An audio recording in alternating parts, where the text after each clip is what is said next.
Selena, முதலமைச்சர் மு.க.ஸ்டாலின் என்ன தெரிவித்திருக்கிறார்? விவரங்கள் என்ன? மறைந்த தேமுதிக தலைவர் விஜயகாந்தின் முதலாம் ஆண்டு நினைவு அஞ்சலி என்பது தொடர்பாக பல்வேறு அரசியல் கட்சி தலைவர்கள் நினைவிடத்திற்கு நேரடியாக வந்து அஞ்சலி செலுத்த வரக்கூடிய காட்சியை பார்த்து வருகிறோம். இந்த நிலையில் தமிழ்நாடு முதலமைச்சர் மு.க.ஸ்டாலின் தனது எக்ஸ் வலைதளத்தில் குறிப்பாக அவருக்கான அந்த புகழ் அஞ்சலியை செலுத்தியிருக்கிறார்.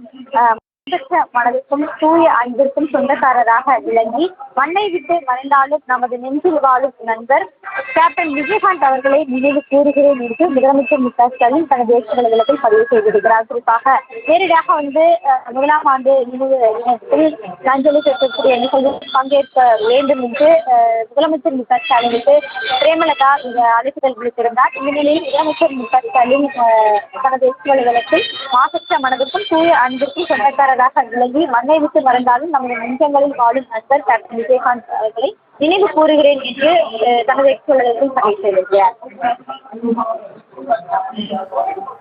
விவரங்களை வழங்கியதற்கு நன்றி செலீனா.